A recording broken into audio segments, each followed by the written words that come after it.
Hello students, in this video we'll discuss part 2 of chapter number 6, Impact of British Rule in India. Students, I hope you all have seen part 1 of this chapter. If not, do watch it. Till this paragraph, we have completed everything in part 1. We'll start part 2 with national education. Students, many people were there in British era who were very dissatisfied with the British education. बहुत सारे लोग ऐसे थे British era में जब India British का rule था India पे कि वो इंडियन एजुकेशन को ही पसंद करते थे, ब्रिटिश एजुकेशन को बिल्कुल पसंद नहीं करते थे. ठीक है बात. देखो, बहुत सारे लोग थे जो बिल्कुल भी सेटिस्फाई नहीं थे ब्रिटिश एजुकेशन से, क्योंकि जो ब्रिटिश एजुकेशन था वो ग्लोरीफाई करता था, सिर्फ और सिर्फ तारीफ करता था किसकी? वेस्टर्न साइंस और कल्चर की. तो जो इंडियंस लोग थे जिनका इंडियन कल्चर पे बहुत ज़्यादा बिलीव था, बहुत ज़्यादा प्राइड था इंडियन कल्चर उनके लिए, उन्हें वेस्टर्न एजुकेशन बिल्कुल पसंद नहीं आया था. तो वो बात कहते थे कि भैया एजुकेशन ऐसा हो जो इंडियन यूथ को एनकरेज करे कि तुम अपने कल्चर पे प्राइड फील करो, ठीक है, अपने कल्चर को पसंद करो, है ना, उसके ऊपर गर्व करो. तो ऐसे भी बहुत सारे लोग थे जो ब्रिटिश एजुकेशन को पसंद ना करके इंडियन एजुकेशन लेके आना चाहते थे, एक ऐसा एजुकेशन सिस्टम लाना चाहते थे जहाँ पर जो यूथ है वो अपने कल्चर के ऊपर गर्व करे. जो फर्स्ट स्टेप था इस डायरेक्शन में वो कैसे आया बेटा? नेशनल काउंसिल ऑफ एजुकेशन आने के बाद. कब आया वो? 1906 में. तो बेटा whoever was there who want to give them national education, they tried well and set up National Council of Education in 1906. तो पहला जो कदम था इस डायरेक्शन में वो था नेशनल काउंसिल ऑफ एजुकेशन, जो कब आया गया? 1906 में. तो जब नेशनल काउंसिल ऑफ एजुकेशन आ गया 1906 में, इसका एक उद्देश्य था कि जो एजुकेशन है वो इम्पार्ट की जाए वर्नाकुलर मीडियम में. मराठी जो बच्चे हैं, मतलब जो मराठी लैंग्वेज आते हैं वो मराठी मीडियम में पढ़ लें, कुछ उड़िया में पढ़ लें, कुछ हिंदी में पढ़ लें, मतलब जो भाषाएं हैं अलग अलग, वर्नाकुलर मीडियम होना चाहिए पढ़ाई का. At the same time retain English as compulsory second language. और अगर आप फर्स्ट लैंग्वेज में मराठी पढ़ रहे हो तो सेकेंड लैंग्वेज में आप क्या पढ़ लो? इंग्लिश. फर्स्ट लैंग्वेज हिंदी पढ़ रहे हो तो सेकेंड लैंग्वेज इंग्लिश पढ़ लो. इस तरीके से जो मेन आपकी जो लैंग्वेज होगी वहाँ की, वो आपकी फर्स्ट लैंग्वेज बन जाएगी और सेकेंड लैंग्वेज कंपलसरी इंग्लिश रह जाएगी. आप इनका एक और एम था, वो था कि आप ऐसे प्रोविजंस बनाएं जिससे कि लोगों को, बच्चों को, लोगों को नहीं, टेक्निकल एजुकेशन भी दी जाए. ठीक है, अब वो टेक्निकल एजुकेशन दी जाएगी आपको, ठीक है, मतलब टेक्निकली भी कुछ ना कुछ करना आपको सिखाया जाएगा. Along with the research in ancient Indian culture and art, और साथ ही साथ में आपको रिसर्च भी करते चलना है इंडियन कल्चर में, इंडियन आर्ट में. ठीक है बात. तो आपको टेक्निकल एजुकेशन भी स्कूल से ही मिलेगा. ये जो काउंसिल थी इसके द्वारा बहुत सारे नेशनल इंस्टीट्यूशन बनाए गए, जैसे कि जादवपुर यूनिवर्सिटी, बिहार विद्यापीठ, काशी विद्यापीठ, जामिया मिलिया इस्लामिया. ठीक है बात. तो ये जो काउंसिल बना जिसका नाम था नेशनल काउंसिल ऑफ एजुकेशन, जो 1906 में बना, उसके अंतर्गत उसी के थ्रू बहुत सारी यूनिवर्सिटीज़ नेशनल लेवल पे, नेशनल इंस्टीट्यूशन सेटअप किए गए. पहला इसमें आता है जादवपुर यूनिवर्सिटी, दूसरा विद्यापीठ, बिहार विद्यापीठ, तीसरा काशी विद्यापीठ, चौथा जामिया मिलिया इस्लामिया. महात्मा गांधी और जो रविन्द्रनाथ टैगोर थे, ये दो मेन लोग थे बेटा जो इंडियन एजुकेशन की बात करते थे. ठीक है, attach to the cause of Indian education. पहले हम महात्मा गांधी को देखेंगे. महात्मा गांधी जी को अब हम देखेंगे कि इनके क्या व्यूज थे, क्या ओपिनियन थे ऑन एजुकेशन. तो जब महात्मा गांधी की अगर हम बात करते हैं बेटा, तो ये कभी भी ब्रिटिश एजुकेशन को पसंद नहीं करते थे. ये बहुत क्रिटिकल थे अबाउट ब्रिटिश एजुकेशन, है ना, बहुत आलोचना करते थे किसकी? ब्रिटिश एजुकेशन की. इनके अकॉर्डिंग अगर हम बात करें तो जो इंग्लिश एजुकेशन है वो इंडियंस को इस तरीके से उनका मेंटल मेकअप कर देगी, इस तरीके से वो इंडियंस को बना देगी कि वो वेस्टर्न सिविलाइजेशन को सुपीरियर समझने लगेंगे और अपनी खुद की सिविलाइजेशन को इन्फीरियर समझेंगे. तो महात्मा गांधी का मानना ये था कि अगर हम बच्चों को बचपन से इंग्लिश ही इंग्लिश सिखाएंगे, English science, English technology, English literature, तो ये ऐसा समझेंगे कि भैया यार जो कुछ है सब इंग्लिश ही है। वेस्टर्न सिविलाइजेशन ही सब कुछ है, हमारी अपनी सिविलाइजेशन में तो कुछ भी नहीं है। ऐसा किसका विचार था? महात्मा गांधी का विचार था। इसीलिए वो कभी भी नहीं चाहते थे कि इंडिया में फुल फ्लेजेड वे में ब्रिटिश एजुकेशन प्रमोट हो। और ये भी था कि वो सारे इंडियंस जिनका एजुकेशन ब्रिटिश इंस्टीट्यूशंस में होगा, मतलब ब्रिटिश एजुकेशन जो लेंगे, वो ग्रेजुअली धीरे धीरे क्या करने लगेंगे बेटा, ब्रिटिश रूल को एडमायर करने लगेंगे, है ना, ब्रिटिश रूल को पसंद करने लगेंगे। इसीलिए गांधी जी बहुत ज़्यादा आर्ग्यू करते थे, आर्ग्यू करते थे कि ब्रिटिश एजुकेशन नहीं होना चाहिए। अर्ज करते थे मतलब प्रार्थना करते थे स्टूडेंट से, रिक्वेस्ट करते थे स्टूडेंट्स से। तो आर्ग्यू भी कर रहे थे साथ ही साथ किससे? ब्रिटिशर्स से, कि आप भैया ये जो एजुकेशन फ्रेमवर्क है ये स्कूल्स में मत लाओ। साथ ही साथ में अर्ज भी कर रहे थे, रिक्वेस्ट भी कर रहे थे स्टूडेंट्स को कि ब्रिटिश एजुकेशन को, ब्रिटिश स्कूल्स को लीव कर दो, छोड़ दो। और नई तालीम की बात करते थे। किसकी बात करते थे? नई तालीम। ठीक है बात। क्या बोलते थे बच्चों से? Students to leave British education and proposed an alternative which was known as Nai Talim. एक नई एजुकेशन की बात ही बच्चों से करते थे। अच्छा, एक बात, एक व्यू और था गांधी जी का अबाउट एजुकेशन, कि वो एजुकेशन को इस तरीके से चाहते थे कि एजुकेशन में प्रैक्टिकल नॉलेज हो, जो व्यक्ति को सेल्फ रिलायंट बना पाए। ऐसा नहीं कि आपने 12 ईयर्स स्कूल में एजुकेशन ले ली, 3 ईयर का ग्रेजुएशन कर लिया, 2 ईयर का पीजी भी कर लिया, मतलब 17 ईयर पढ़ाई करने के बाद जब आपको कंप्यूटर पे बिठाया गया, जब आपको रियल लाइफ में छोड़ा गया, तो आपको मिला ज़ीरो। आप समझ ही नहीं पा रहे हैं। आपने एमबीए कर लिया, आपको समझ में नहीं आ रहा प्रोडक्ट की प्लानिंग कैसे करनी है, कमर्शलाइजेशन करना है। एक इंजीनियरिंग आपने कर ली, पर जब आपसे बोला गया कि आप एक सॉफ्टवेयर बनाओ, या आपने अगर मैकेनिकल में इंजीनियरिंग की है तो आप किसी इंजन को बना दो, पर आपसे आ ही नहीं रहा है, तो इस टाइप के एजुकेशन का कोई मतलब नहीं है। गांधी जी का कहना था कि प्रैक्टिकल एजुकेशन, प्रैक्टिकल नॉलेज बच्चों को इतना दे दो कि कम से कम वो एजुकेशन कंप्लीट करने के बाद सेल्फ रिलायंट हो जाए, खुद के पैरों पे खड़ा हो जाए। पर बेटा आजकल जो इंजीनियरिंग सिस्टम चल रहा है, जो एमबीए चल रहा है, या जो 12th तक का एजुकेशन चल रहा है, बच्चा पास हो जाता है ना। हम लिटरेसी रेट बढ़ाने के चक्कर में पास होते जा रहे हैं, सीबीएसई लिबरल होता जा रहा है, टेक्निकल यूनिवर्सिटीज़ लिबरल होती जा रही हैं, पर हम कुछ भी गेन नहीं कर पा रहे। वो बच्चे गेन कर पा रहे हैं जो एक्स्ट्रा इंटेलिजेंट होते हैं, भैया वो तो सब कुछ कर ही लेते हैं। पर एक एवरेज बच्चा जो सिर्फ पढ़ ही रहा है पर कुछ दिमाग उसका बढ़ नहीं रहा, प्रैक्टिकली जो पढ़ा है उसको कैसे अप्लाई करना वो उसे आ ही नहीं रहा। तो गांधी जी इसके खिलाफ बहुत थे। तो गांधी जी बोलते थे कि प्रैक्टिकल नॉलेज बचपन से ही बच्चों को दो, जिससे वो सेल्फ रिलायंट बन जाए। अब हम बात करेंगे रविंद्रनाथ टैगोर की। तो रविंद्रनाथ टैगोर का भी बिल्कुल स्ट्रॉन्ग बिलीव था। अच्छा, रविंद्रनाथ टैगोर की कहानी थोड़ी सी सुनो कि जब ये स्कूल जाते थे और स्कूल में फिक्स टाइम पे जाना, फिक्स टाइम पे आना, एक ही क्लास में बैठना, इन्हें ये बिल्कुल पसंद नहीं आता था। तो ये शुरू से सोचते थे कि मैं जब भी स्कूल खोलूँगा तो एक ऐसा स्कूल खोलूँगा जहाँ बच्चा आना पसंद करे, नेचुरल सराउंडिंग में पढ़े। तो इन्हें भी ब्रिटिश एजुकेशन बहुत ज़्यादा पसंद कभी नहीं था। रविंद्रनाथ टैगोर का बिल्कुल फर्म बिलीव था कि जो ह्यूमन बीइंग है वो बहुत ज़्यादा क्रिएटिव, बहुत ज़्यादा रिसेप्टिव, मतलब सीखने वाले, क्रिएटिव तब होंगे जब वो नेचुरल सराउंडिंग में रहेंगे। ठीक हुई बात? कहा, जब वो नेचुरल सराउंडिंग में रहेंगे। जब हम एक क्लासरूम बना देते हैं 4 दीवारी के अंदर, हमारे क्लासरूम ऐसे ही होता है ना बेटा, एक विंडो होती है, 4 दीवारें होती हैं। तो रविन्द्रनाथ टैगोर इसके बहुत खिलाफ थे। Classroom with 4 walls would block the mind of the students.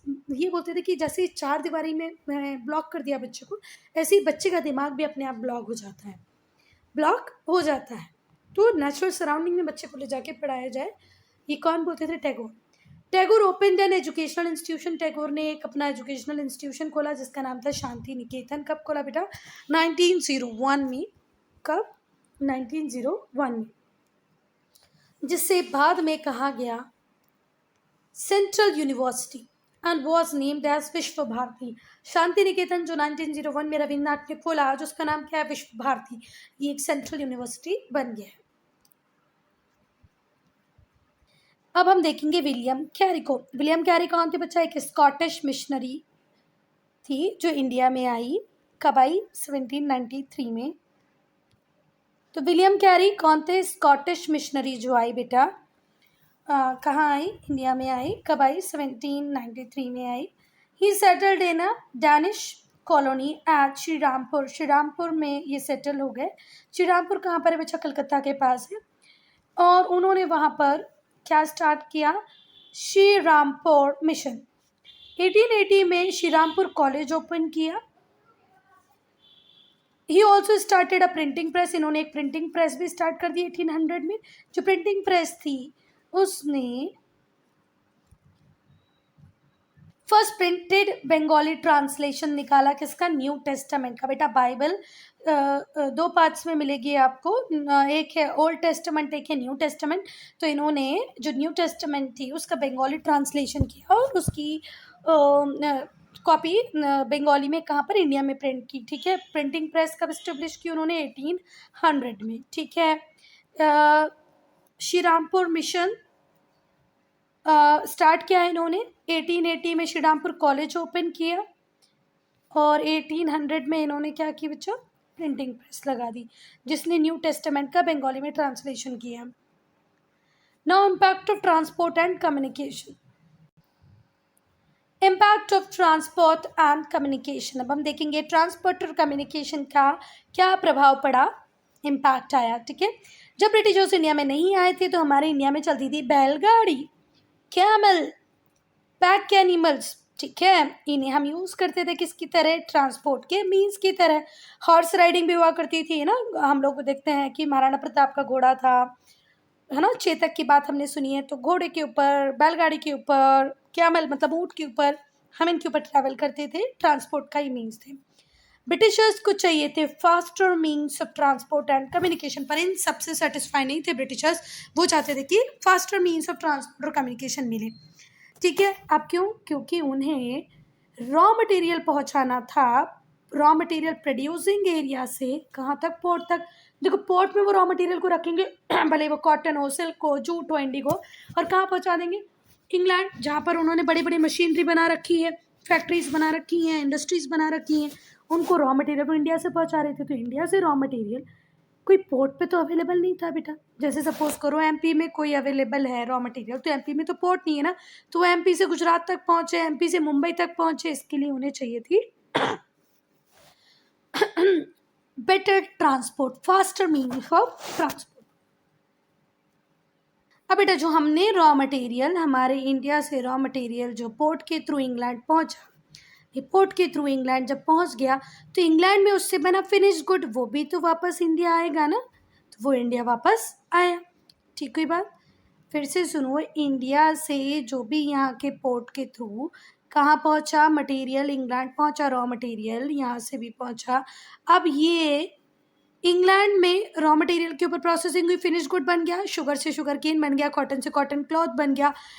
ठीक है, अब वो वापस कहाँ आएगा, इंडिया में आएगा। तो इंडिया में इस पोर्ट से उसको अलग अलग जगह पहुँचाने के लिए भी तो इन्हें क्या चाहिए था, बेटर ट्रांसपोर्ट। ठीक है बात, डिलीवरी ऑफ मैन्युफैक्चर्ड गुड्स के लिए भी इन्हें बेटर ट्रांसपोर्ट चाहिए था, England to different parts of the country. अब फिर दूसरी बात, ये तो गुड की बात हुई, फिर ये ट्रूप्स को भी मूव कराना चाहते थे। कभी इन्हें ट्रूप्स की ज़रूरत लगती थी बंगाल में, तो कभी अवध में, तो कभी कहाँ पर, मैसूर में, जहाँ पर टीपू सुल्तान थे। तो अलग अलग जगह इन्हें क्या लगते थे, ट्रूप्स, तो ट्रूप्स को भी इन्हें मूव कराना था और पूरी कंट्री को एडमिनिस्टर करना था एक रैपिड स्पीड से। तो इन्हें मतलब इतने 3 कारणों से क्या चाहिए था, फास्टेस्ट मीन्स ऑफ ट्रांसपोर्ट। पहला, रॉ मटेरियल पोर्ट तक पहुंचाने के लिए, दूसरा पोर्ट पे आए फिनिश गुड्स को पूरे इंडिया में पहुंचाने के लिए, तीसरा ट्रूप्स को मूव कराने के लिए, चौथा प्रॉपर एडमिनिस्ट्रेशन के लिए। इन 4 कारण से इन्हें फास्टेस्ट मीन्स ऑफ ट्रांसपोर्ट और कम्युनिकेशन चाहिए था। इसीलिए ब्रिटिशर्स ने मॉडर्न फैसिलिटीज़ डेवलप की ट्रांसपोर्ट की, कम्युनिकेशन की, जैसे ये इंडिया में रेलवे लाए, टेलीग्राफ लाए, रोड्स बनाए और ब्रिजेस बनाए। ये जो मॉडर्न फैसिलिटीज़ थी ये सिर्फ इंडियंस के बेनिफिट के लिए डेवलप नहीं की गई बच्चे, ये तो ब्रिटिशर्स अपनी सेल्फिश नीड को सेटिस्फाई करने के लिए बनाए। उन्होंने रेलवे हमारे लिए नहीं बनाया भाइयों बहनों, ना ब्रिज हमारे लिए बनाए, ना रोड हमारे लिए बनाए, वो तो उन्हें उनका गुड यहाँ वहाँ भेजना था, इसलिए उन्होंने बना दिया। अब बना दिया तो यूज़ हमने भी कर लिया, हम क्यों पीछे रहे, है ना। चलो अब हम देखेंगे रेलवेज को। तो स्टूडेंट्स आज हमारे पास बहुत बड़ा रेलवे नेटवर्क है, ठीक कोई बात। रेलवे की शुरुआत अगर हम इंडिया में बात करें तो वो कब हुई? Letter half of 19th century, मतलब 1850s 1860s से। लॉर्ड डलहौजी जो थे उन्होंने इनिशिएट किया था रेलवे लाइन का कंस्ट्रक्शन इंडिया में। ठीक है, अगर पूछा जाए कि किस किरीन में कंस्ट्रक्शन स्टार्ट हुआ रेलवे लाइंस का इंडिया में, तो वो थे लॉर्ड डलहौजी। कब हुआ? Later half of 19th century. जो फर्स्ट रेलवे लाइन थी वो बॉम्बे से थाने के बीच में कब थी बच्चा? 1853 में। सबसे पहली रेलवे लाइन उसने बॉम्बे से थाने तक बिछवा दी, कब? 1853 में। अब इम्पैक्ट क्या हुआ रेलवे का? रेलवे के एक्सपांशन से, रेलवे के आने के बाद जो ट्रांसपोर्टेशन था बेटा रॉ मटेरियल का, वो बहुत ही फास्ट हो गया। ठीक हुई बात। It made the transportation of raw materials from the source areas to the port easier. Source area से, सोर्स एरिया मतलब जहाँ पर वो रॉ मटेरियल ग्रो किया जाता था। कॉटन ग्रोइंग एरियाज अलग होंगे, इंडिगो ग्रोइंग एरियाज अलग होंगे, और टी एरियाज अलग होंगे, है ना।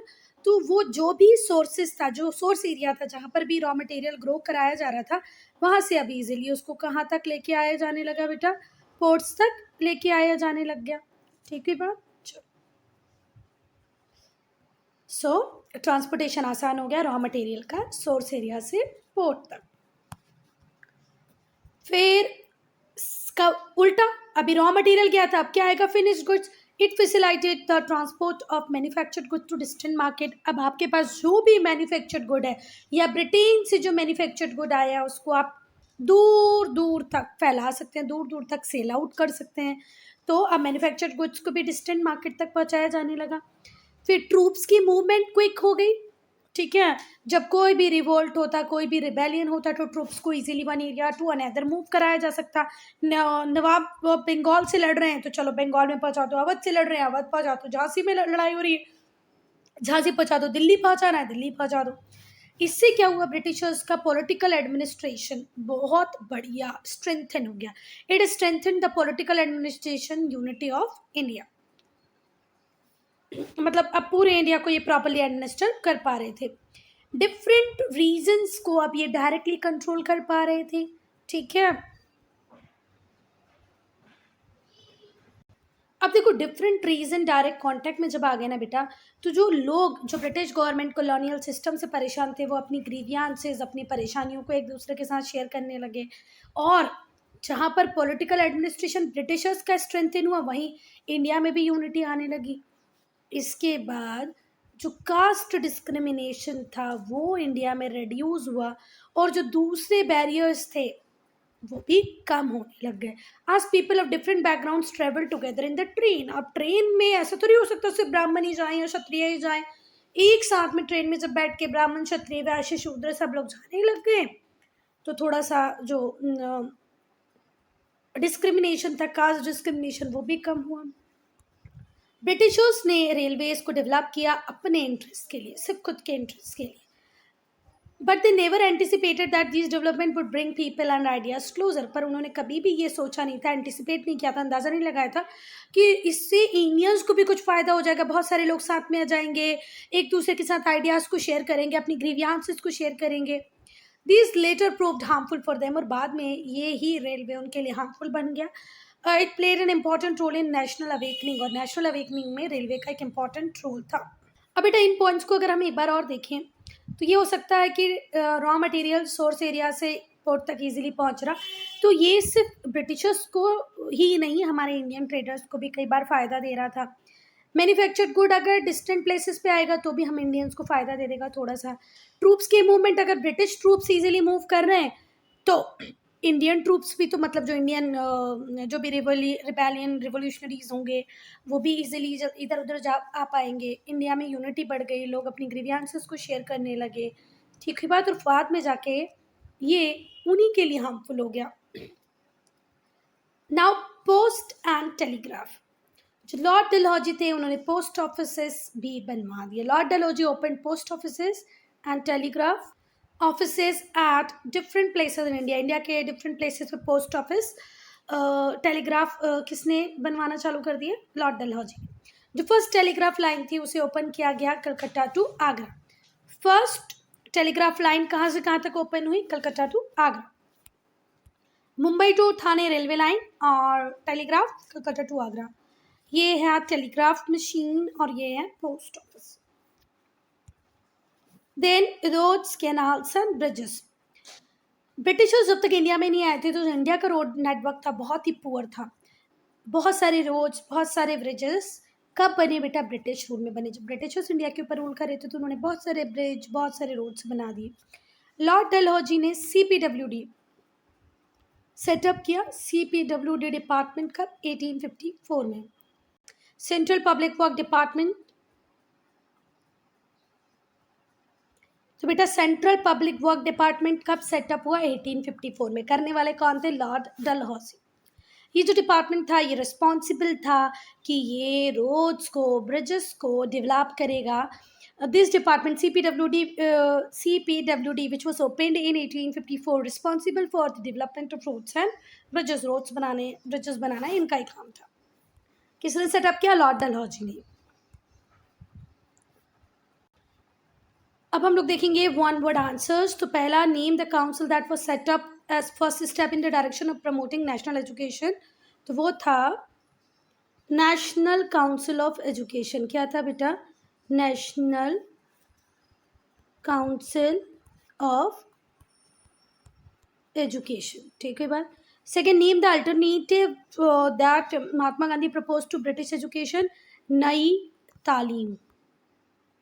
ठीक है बात। Name the educational institution open by Rabindranath Tagore. तो वो था शांति निकेतन। ठीक है बात। Name the route on which the first railway line was set up. तो ये था बॉम्बे टू थाने। क्या था बेटा? बॉम्बे टू थाने। यहाँ पर अगर मेरी लिखी स्पेलिंग समझ में नहीं आती तो ये बुक में आप लोग देख लेंगे। बस यहाँ पर आंसर रविन्द्रनाथ टैगोर ने क्या ओपन किया? शांति निकेतन, जिससे इंग्लिश में अबोर्ड ऑफ पीस भी कहते हैं। नई तालीम, गांधी जी ने अल्टरनेटिव एजुकेशन लेके आए थे। और बॉम्बे टू थाने थी क्या क्या क्या? पहली railway line. Circle the correct answer. तो यहाँ पर आएगा रविन्द्रनाथ टैगोर और महात्मा गांधी। ये दो मेन पीपल थे जो इंडियन एजुकेशन की ज़्यादा बात करते थे। महात्मा गांधी बहुत ज़्यादा क्रिटिकल थे ब्रिटिश एजुकेशन के लिए। उन्हें बिल्कुल भी पसंद नहीं था British education. Shrirampur college was established in 1818। कब हुआ बेटा? 1818। और जो प्रिंटिंग प्रेस आई वो आई 1800 में। प्रिंटिंग प्रेस आई 1800 में और 1880 में श्रीरामपुर कॉलेज खुला। जो फर्स्ट टेलीग्राफ लाइन थी उसे ओपन किया गया आगरा टू कलकत्ता। ठीक है। Lord Dalhousie setup CPWD central public work department in 1854। अब हम देखेंगे कि ब्रिटिश रूल का हमारे आर्ट और कल्चर पे क्या इम्पैक्ट आया, क्या प्रभाव पड़ा। तो जब ब्रिटिश रूल था इंडिया में तो ब्रिटिशर्स अपने साथ बहुत सारे चेंजेस लेके आए डिफरेंट सेगमेंट्स में इंडिया के। ठीक है। तो जो कॉलोनियल रूल था उसने बहुत सारे new art forms, styles, technique, material भी इंडिया लेके आए। ठीक है। कुछ उसमें से थे, पहला जो ब्रिटिश थे उन्होंने वेस्टर्न थिएटर्स को इंडिया में इंट्रोड्यूस किया। ये एक पावरफुल मीडियम बना जिससे सोशल और पॉलिटिकल प्रॉब्लम्स को हमने हाईलाइट किया। दीन बंधु मित्र का एक प्ले था जिसका नाम था नील दर्पण। बहुत सक्सेस मिली इसको। और इस नील दर्पण में इन्होंने प्रॉब्लम्स बताई थी किसकी? इंडिगो प्लांटर्स की। वो किसान जिनको फोर्सिबली इंडिगो ग्रो करने के लिए ब्रिटिशर्स फोर्स करते थे। तो वो दीन बंधु मित्र ने दिखाई अपने नाटक, अपने ड्रामा, अपने प्ले से, जो उसका नाम था नील दर्पण। दूसरा किसके थ्रू पॉसिबल हो पाया? जब ब्रिटिशर्स वेस्टर्न थिएटर लेके आए तभी तो दीन बंधु मित्र अपना नाटक दिखा पाए। नहीं, अपना नाटक नहीं, अपने द्वारा लिखा गया एक प्ले। 20th सेंचुरी में जो वेस्टर्न म्यूजिक था वो भी बहुत पॉपुलर हो गया इंडिया में। Violin and other European musical instruments India के डिफरेंट पार्ट में बजाए जाने लगे। लोग उन्हें आज तक बहुत पसंद करते हैं। फिल्म भी इसी पर्टिकुलर एज में, मतलब जब ब्रिटिशर्स रूल कर रहे थे तभी फिल्म बनना भी इंडिया में स्टार्ट हुआ। जो फर्स्ट साउंड फिल्म थी इंडिया की वो थी आलमारा, जो कब बनी? 1931 में बनी। आलमारा पहली बोलती हुई मूवी थी, नहीं तो पहले गूंगी मूवी भी चलती थी, मतलब पिक्चर देख लो। फिर स्कल्पचर्स भी इन्फ्लुएंस्ड हुए यूरोपियन स्टाइल्स में। Royal academy of art establish हुआ लंदन इन लंदन 1768, उसका एक बहुत ही प्रोफाउंड इन्फ्लुएंस था इंडियन स्कल्पचर्स पे भी। स्कल्पचर्स होते क्या बेटा, मूर्ति बनाने की जो कला होती है ना वो। बहुत सारे जो यूरोपियन पेंटर्स थे उन्होंने इंडिया को विजिट किया 18th और 19th सेंचुरी में। As a result European themes and techniques started dominating Indian painting. जब बहुत सारे यूरोपियन पेंटर्स इंडिया को आते, विजिट करते, यहाँ पेंटिंग बनाते, इससे जो यूरोपियन थीम्स थी, टेक्निक्स थी, वो भी इंडियन पेंटिंग्स को डोमिनेट करने लग गई। फिर आई बारी the company school of painting की। ठीक है बात, क्या आया फिर? Company school of painting. Artist को हायर किया कंपनी ने इंडिया के सीन्स को पेंट करने के लिए। इंडिया में कौन से सीन है, कौन से मॉन्यूमेंट है, लोग कैसे हैं, प्लांट कैसे हैं, एनिमल कैसा है। देखो, इंडिया से ही उसने इंडियन पेंटर्स को हायर किया, किसने? कंपनी स्कूल ऑफ पेंटिंग ने। और यहाँ पर फिर उन्होंने इंडिया के सीन्स, मॉन्यूमेंट, पीपल, प्लांट और एनिमल को बनवाना चालू कर दिया। राजा रवि वर्मा एक ब्रिलियंट पेंटर्स थे जो इसी टाइम में 19th सेंचुरी में ही एमर्ज हुए, है ना। Raja Ravi Varma brilliant painter emerged in 19th century. इनकी जो पेंटिंग थी उसमें सीन्स होते थे इंडियन एपिक्स के, माइथोलॉजीज के भी होते थे और एपिक्स, है ना। जो आर्किटेक्चर था वो भी इस टाइम में बहुत इन्फ्लुएंस था, किससे? कॉलोनियल रूल से। The pointed arc of the building, building के बहुत पॉइंटेड आर्क बनने लगे, एलोंगेटेड स्ट्रक्चर बन रहा है, ठीक है, बड़े बड़े स्ट्रक्चर्स बन रहे हैं, आर्क पॉइंटेड बन रहे हैं, जिसे गोथी स्टाइल ऑफ ग्रीस एंड रोम कहा जाता है। वो भी ब्रिटिशर्स अपने साथ इंडिया में लेके आए। अब हम लोग जो पार्ट 3 स्टार्ट करेंगे वो करेंगे कंट्रीब्यूशन ऑफ इंडियंस से। ठीक है बात।